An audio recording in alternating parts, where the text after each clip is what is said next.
Hello everybody, and thank you for joining me on my YouTube channel, Angie B Crafts. Today I've set myself a bit of a challenge. I've been sorting out my craft room and I've come across papers that I'd long since forgotten that I'm not necessarily really keen on, so it's not something that's the choice of the day, so I'm kind of just, I've left it. This is one that, where did this come from? Let me see. No idea where this one came from. It's possibly from the range or somewhere like that, or Hobbycraft, I really don't know. But I've had it for quite a few years, and I thought, well, I'll use some of it up, so a bit of a de-stash of actually using some of my products. So far I've decided on a tag, and I've decided on the paper, and beyond that I don't know. I have pulled out some different paints, but I don't know if I'm going to use them or not. So I've pulled out a couple of Dina Wakley colours, carnation and magenta, because there's pinks on here, and I've also pulled out the crackling campfire distress paint because there's some orangey tones on as well. But let's see what we end up with. I also have some gel medium which I will be using to apply the papers. I'll just grab that. Oops. There we go. So here's my gel medium. It's the Pretty Get Squishy gel medium, and I will also need a palette knife. Let me see. Oh, I've got one here. That looks relatively clean. Yep, that'll do. Right. So to start off with, I'll flick through. Now I do like this because it's got some really nice things that we can cut out and use as toppers. I really don't like that page. I think that page is a bit unpleasant, really. That's got potential. Could cut those flowers out, but oh, I like that page. Right, let's pull that page out as a possible. Again, those flowers are possible, so we'll take the page out. We don't know what we're going to use at the minute, but we might as well get all the papers that are a maybe out. Oh, I've obviously previously liked that page. Oh no, I ripped that page in error when I was pulling out the page before. Oh, that's got a nice butterfly on it. Let's see. We'll use the ripped page because it's the butterfly we want and that's not been torn. So let's pull that out. There we go. And I know that there is a page at the front, this page, which I have used before because of the postcards on it. So, first layer, they're potentially toppers. You know what, I didn't really find a background page. I think I'll use this and this as background.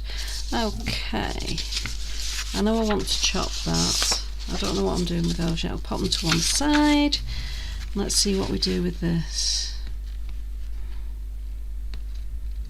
Right, I'm thinking we'll get some colour down first onto here. So I will grab a brush.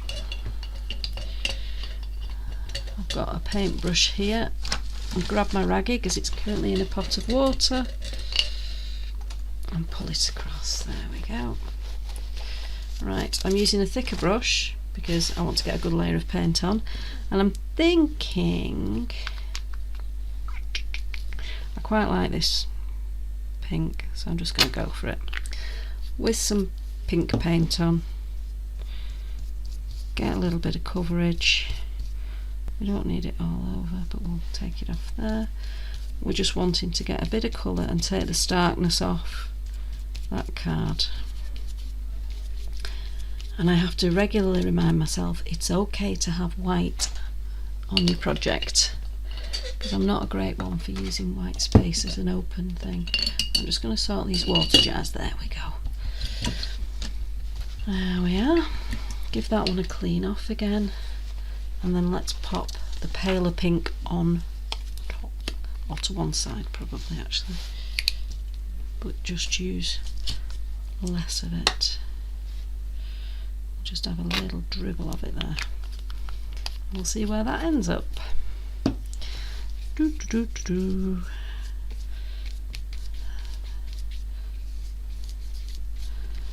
Right. Give it a good spread up there.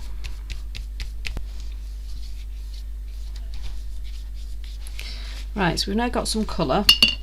I'm just going to give this a wipe, just so there's nothing wet there to get in my way, and give this all a bit of a blast. So we have this lovely paper here that's got these flowers, so I'm thinking I've picked up my scissors and let's just cut these flowers out. Now bear in mind, I'm not a great one for cutting out. Fussy cutting is by no stretch of the imagination a hobby of mine. Although I'm getting into the habit, which I never thought I would, of having a couple of sheets of fussy cut paper or images that I've stamped that need to be fussy cut, and I just have them on the table next to me when I'm watching telly, and then a little box in front of me to chuck them in once I've finished cutting. And it's a really good way of finding something to do with your hands while you're watching telly, rather than just sitting and getting bored, but also of doing something productive that's going to be useful in craft. So that on top of there, oh yeah, it's just the white underneath, I thought I'd missed a bit. That under there is beginning to look quite nice.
So we know they're going to go up at the top.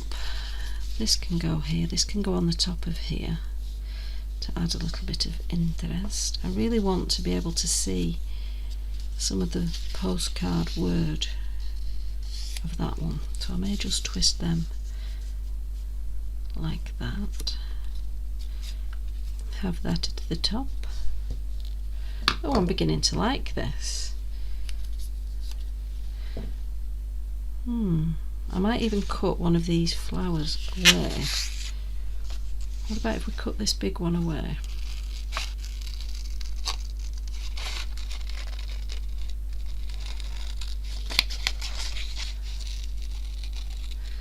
Something about these scissors, they just seem to make it easy to direct, because you're not having to use your thumb. It just feels nice. I like them.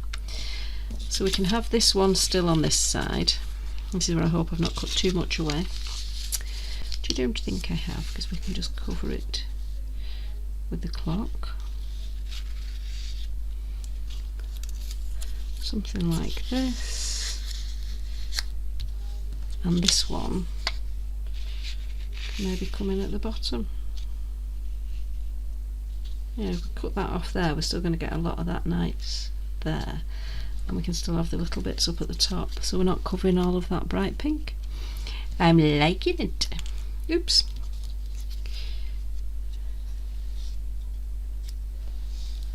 That's beginning to look like quite a nice piece. So now we have the basic design of what we're going to do, but we need to start adding on some inkiness and colour just to tone it all in together. So for that I am going to use good old faithful Distress inks. I've got a little sponge. This is just a piece of scrubby sponge that I'm going to be using. A lot of my sponges are currently in need of a wash, which is why I'm using the scrubby sponge. And I'm just going to start introducing some of the lighter colour here. So this is tea dye. This is the palest of the browns.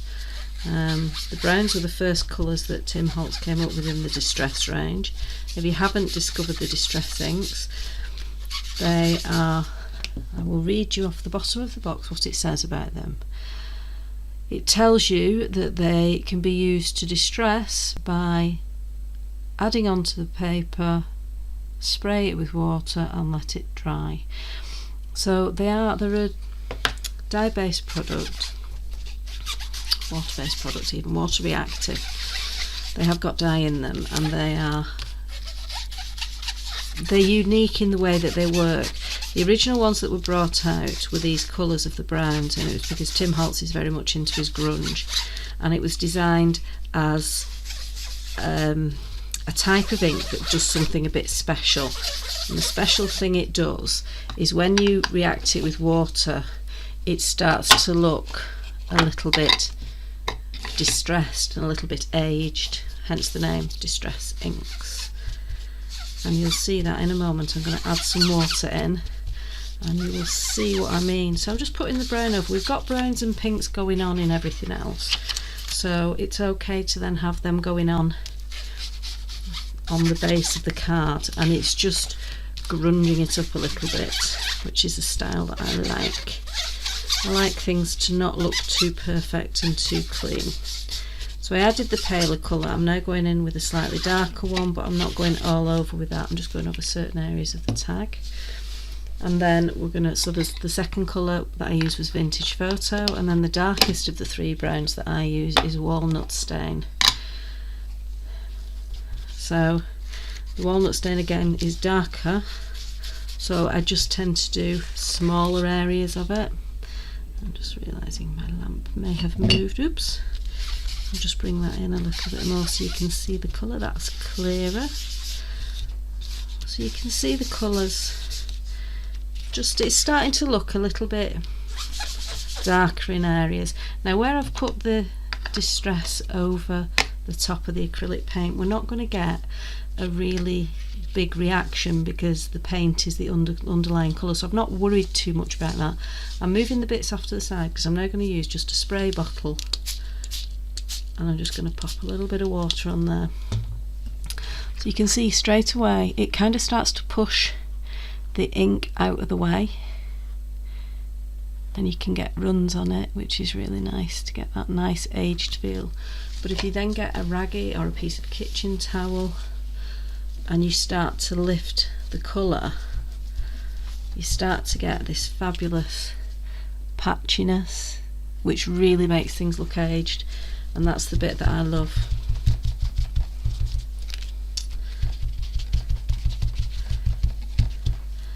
Okay, so if you then look at it and think, oh actually I want some more colours in, you can add them, but I'm quite happy with the way that's looking at the moment. So I'm going to pop that to one side because I want to also age, or not so much age, but tone in all these other little bits that we're going to be using, so that we're not going to have anything that's too stark. So I'm going to start with the mid-range this time. I'm not going down to the palest because these are already slightly brown. I'm not worried about the fact I just crumpled that. In fact, I think what I might do with this is intentionally crumple it. Now the process has started, make the most of it. Doesn't matter. We'll add on some little bits of the brown, the darker brown, the walnut stain. I'm going to do the same on this one, starting with a darker one on this one because it's already got some browns on it.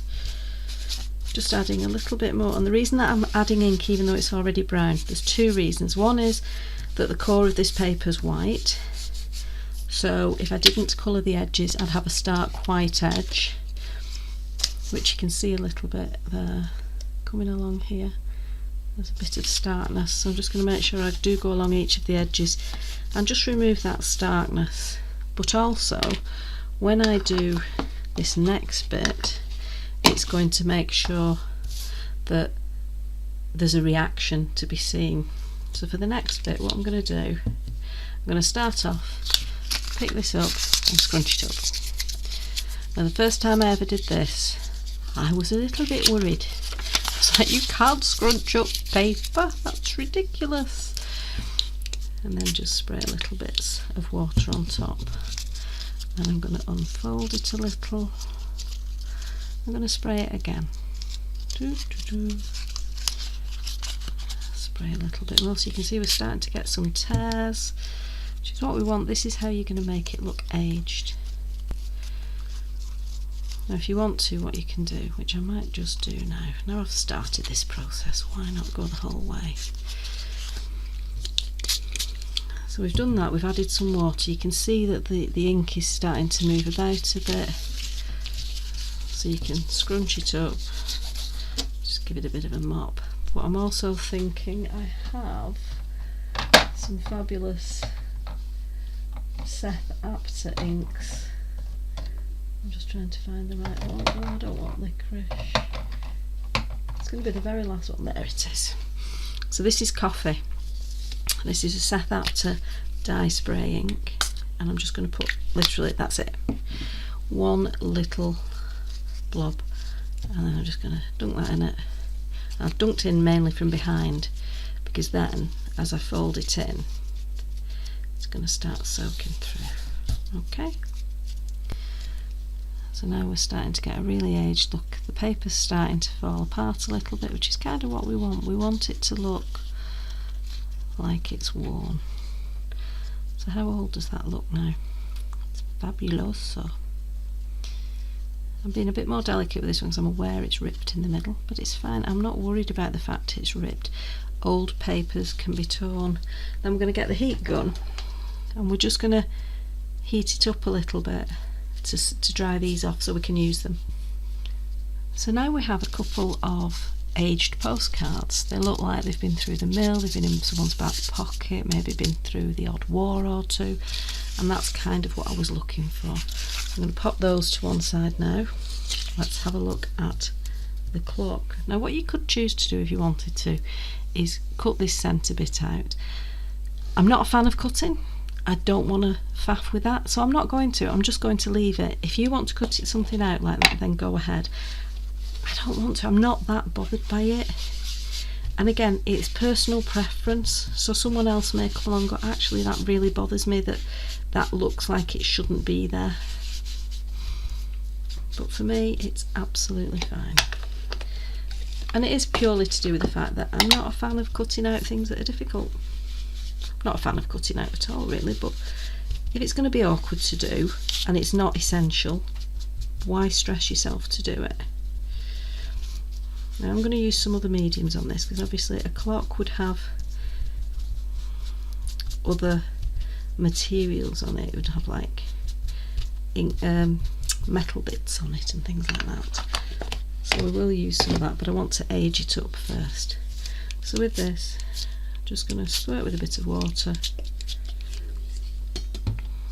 and then I'm going to dab it, just to give it a similar sort of aged look to the background. So then we need to dry this off, because the longer you leave the water on, the more it's going to pull the colour up, so we want to dry it so that that colour stays as it is. Here we have the pocket watch, or the clock. If you cut the top off, it could just be a clock, but I'm going to keep it as a pocket watch for this one. And I'm liking how that's looked, but as I said, I want it to have a little bit of a sheen. I want it to feel like it's metal. Now I have these little beauties, which are patina creams, and the two that I've picked up are bronze and ruby, and I think I'm going to go bronze with this. Now these are gorgeous. They're so creamy. They feel really nice when you touch them. It's like when you touch a really expensive, really luxurious face cream or something, it's that kind of a feel. So I pop it on my finger and then rub it off in the lid, and it's just adding little bits of it. I'm not putting lots on. I don't want to go over the colour too much. It's just a little hint of sheen that I'm after. So that's what I'm doing. I'm just adding some little bits. So this bronze one's fab. rather like it. It is bronze, isn't it? Look at the lid, Angela. Yeah, it is bronze. Didn't want to be misinforming you. It is bronze. And I just want a little bit on that centre. Okay, so you can see now that's got a little bit of a sheen around the edges and in the middle, just to make it more clocky, if there is such a word, and if there isn't, we've just invented it. Right, so we now have a base, the 2 postcards, and the clocky looking clock. What are we going to do with the pink bits? Again, I think the same process. I think I'm going to stick with adding the brown in. These are paper, so they're going to take the ink really, really nicely, because they're just an uncoated paper.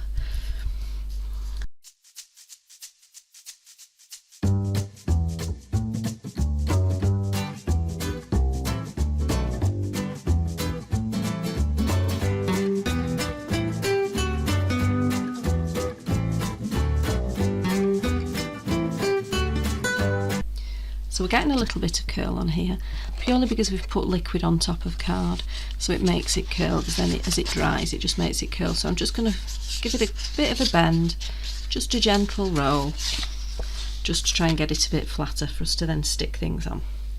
We get our postcards. So the first layer is going to be the flowers. We know they're going on the base, and I think I'm just going to use my Cosmic Shimmer glue. We don't need the gel medium for this. We'll use the gel medium possibly for the postcards, but for this bit I don't feel like we need it. There we go, we want that roughly there. Okay, wonderful. And then the other one we had it down here, didn't we? Yeah, that looks nice down there. Because you don't want to cover up, obviously your background is there in the background, so it's okay to cover it, that's what you're intending to do. And don't feel like, oh my word, I've wasted that. It's giving you a layer, and as you build your layers, that's how what you're making evolves. So if you're really conscious all the time of saying, but I want that to be on view, and you don't want to change a layer, you're going to struggle to build up what you've got. So you really want to just put things down where you want them on that layer, and if something goes over the top, don't worry about it, just pop it over the top. It doesn't matter, it really isn't the end of the world. So if we think of the rule of threes, I'm doing 3 flowery bits.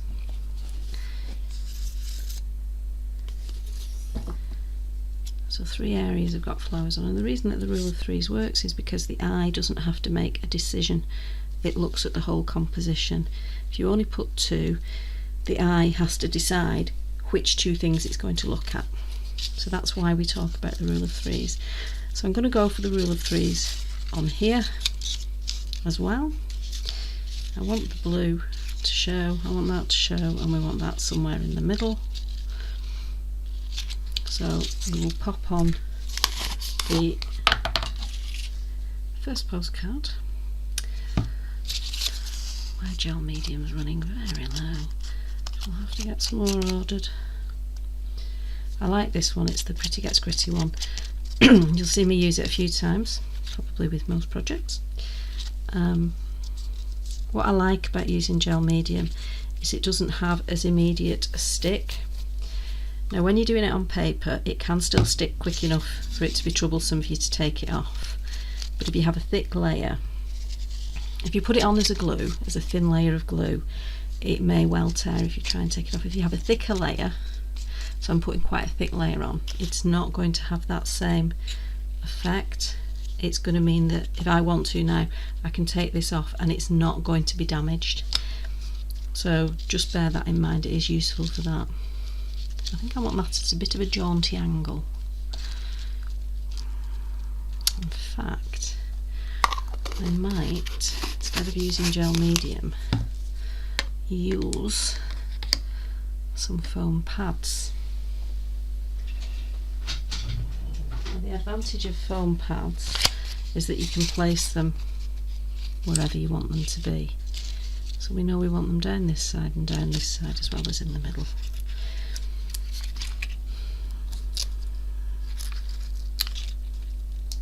These ones are a set that I've had for absolutely eons. They came, as you can see, from Create and Craft.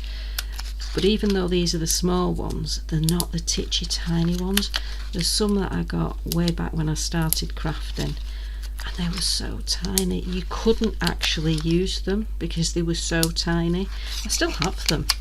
They must be at least 10 years old, if not more.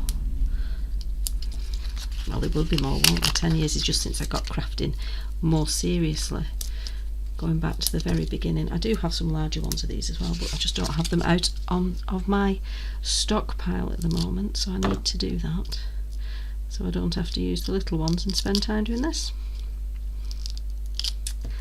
But the 3D foam pads usually come in 2 or 3 mil depths, and it is just to elevate whatever it is you're sticking down. Another way of doing this is to use pieces of cardboard. So save yourself some money, use some packaging, chop it up into smaller pieces and stick it on. I know quite a few of my crafting colleagues do this. You can also get rolls of foam sticky. I have some very thin stuff that's in a roll, and that's just as effective. I'm just trying to use things up at the moment so that my stock is going to get run down. Okay, because I've put little ones on, it's going to fit into the peaks and troughs a little bit more. Slight jaunty angle, and then press and pray. Press it down and pray it's in the right place. Okay, we then have our little butterfly, which I'm going to pop up here. I want it to stand out, so I'm thinking it's better actually being on the brown. So I'm thinking I'm going to give it a little bit of a bend. So I'm just popping my nail on one side of the body and bringing that wing up, and then going to the other side of the body and bringing that wing up, and it just gives you a central body bit. If you look on the back, you've got a centerpiece there that's wide enough for you to put glue on. So that's why I do the little bend like that, rather than just folding it in half in the middle, which would not give you the same area to glue onto. But just doing that with the wings gives it a little bit more of a 3D element. I want to chop this off, which I'm going to do with another pair of scissors that aren't paper scissors, not those ones, these ones. I have far too many scissors. I think I have a bit of an addiction. I'm going to chop that off, but if you remember, we edged all the pink, all the flowers, so we just need to go in and finish that edge off, just so it doesn't look stark and out of place compared to everything else. Pop the lid on the glue. Now we have quite a few areas here that need something else in them, so let's have a look at what we've got. Oops, my light has just decided that its neck's broken and it dropped. There we go. I'm wondering if we had a little rabbit down here tooting. That might be interesting. Right, I will fussy cut him out and then I will come back to you. So here we have our little rabbit. I can't remember what his title is in the book, but it's a long time since I've read the book or watched the film. What I'm going to do with him is add a little bit of colour to him so that you can tell he's a little bit more important and in the foreground. So I'm going to pop a little bit of pink just onto my mat, and this is just a little paintbrush that I've got, just picked it out of my jar of water, and then let's just drop it. Okay, that's a good plan. And I'm just going to paint up some of his hearts, so they've got a little bit of pink on them. And because I'm using it quite thinly, you're still going to be able to see the tones underneath of the shading. So that was a bit thick. he'll still be able to see the shading, so you can still see what's darker and what's lighter. This is purely to add a little bit of colour to this and make it stand out on the background. So if you add colour to something and then mount it on the same colour, the eye is drawn into that colour. So if I mounted this on grey, the eye would be drawn to all the grey bits. If I pop this onto the pink, then you're going to notice it because of the pink within it. So if ever you're mounting your work, just have a think about that and try it on different colours, or even if you have something like Canva on your computer and you add the backgrounds in, you can add them in different colours and see which ones work.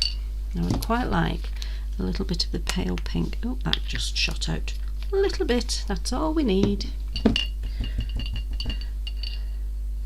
Just washing off the darker pink so I can then come in to use the paler pink, and I want the paler pink on his little bow here.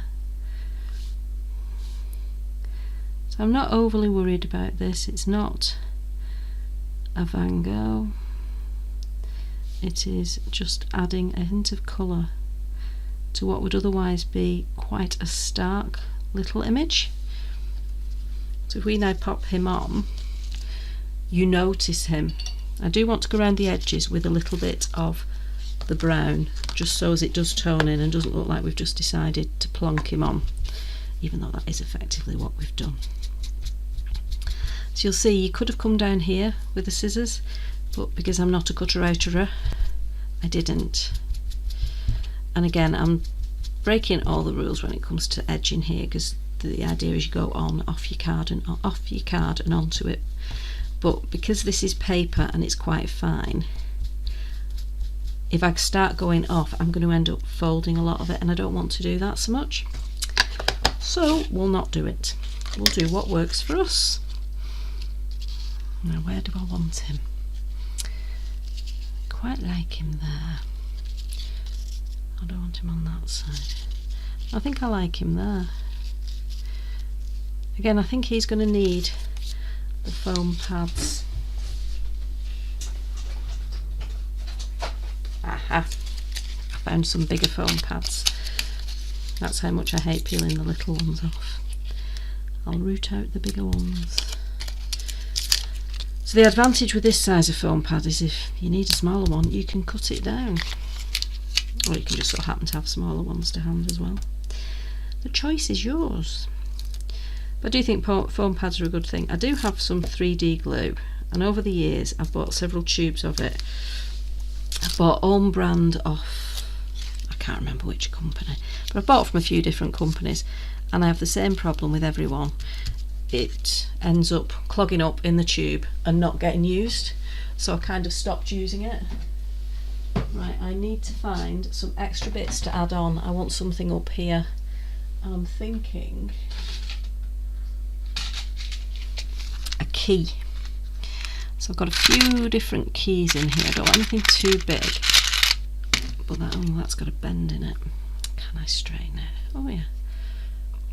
So these are just ones that I've bought off, I think they were off eBay. Right, I'm not going to mess about with that. We'll find one that goes. What's a possible? I don't want to. Oh, see, that one would go. Oh, have I got one with a heart? Oh, I wonder if there is one with a heart. Right, and then I put my finger through the paint because I've not cleaned up. Oops.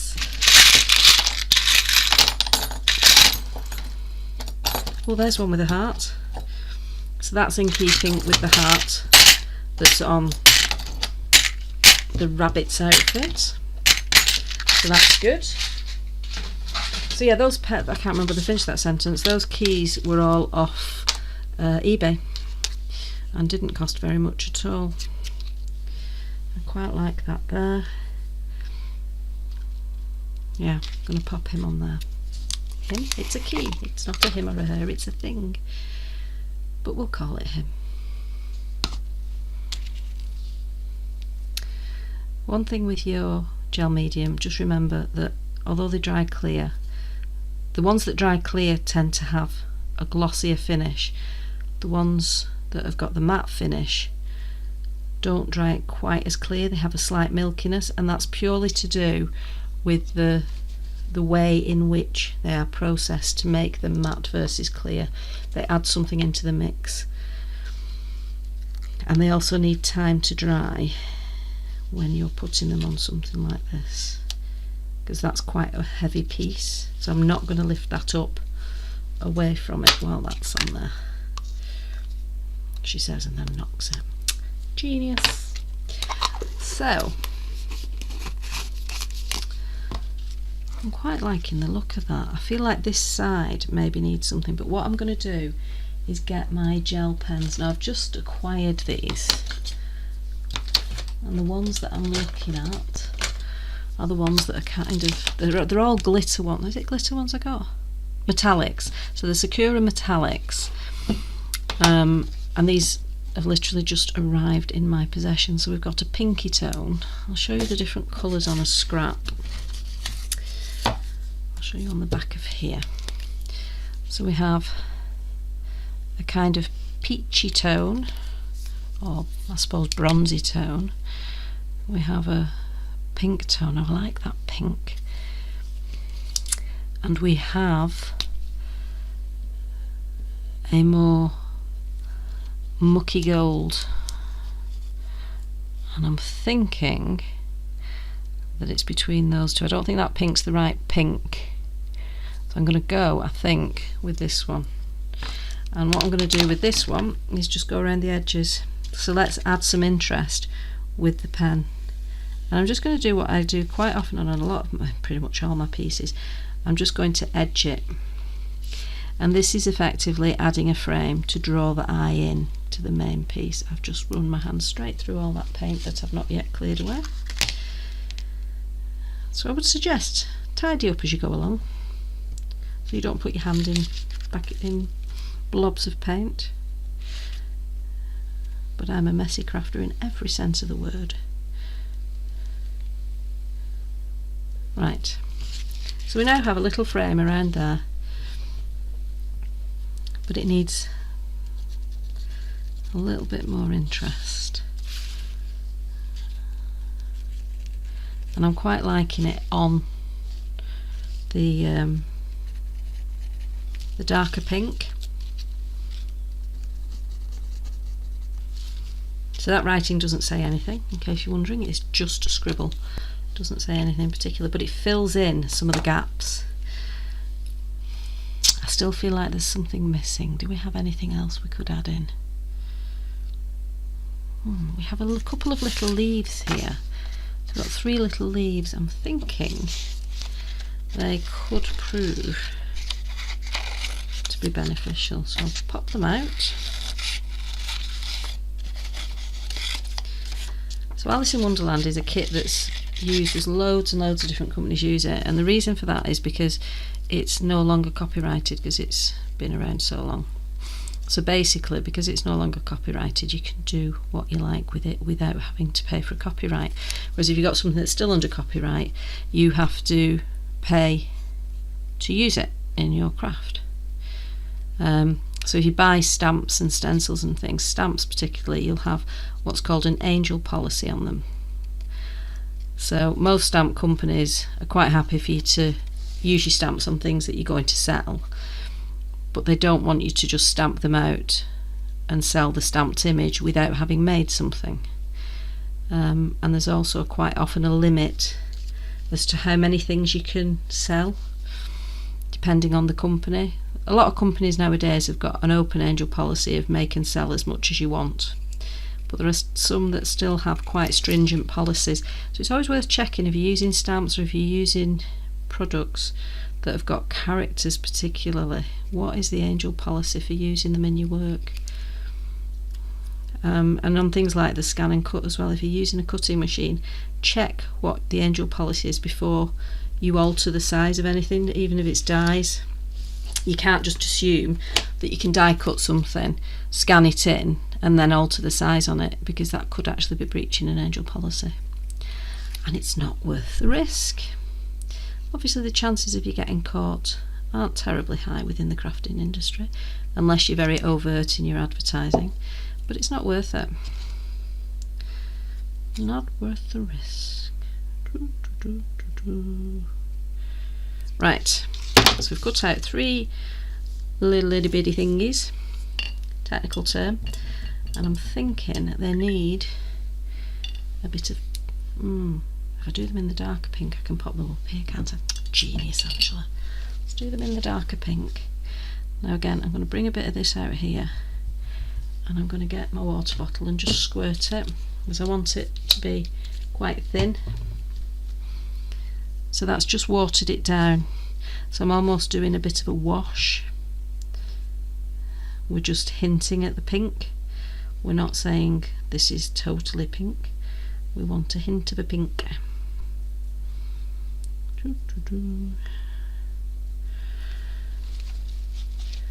And then obviously we need to mop this up before I put my hand through it all again. But we need to dry these, so I'm just going to give them a quick blast.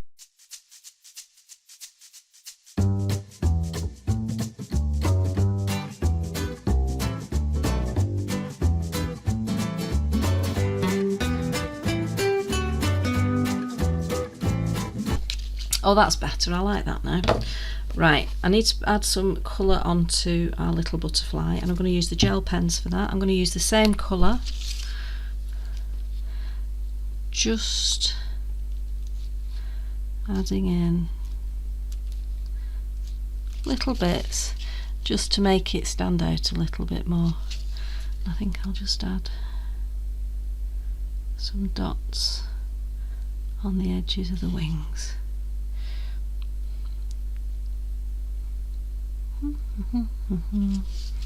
There we go.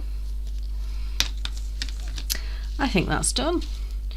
I hope you like that. So that's just using the one paper pad, some inks, a little bit of paint, and our gel pens. I'm quite pleased with that. Thanks very much for watching. Please feel free to like, share and subscribe if you're interested in any of the other things that I do. Follow me on Facebook at Angie B Cards and Crafts, or on Instagram at Angie Mary B, and thank you for your company. Bye bye.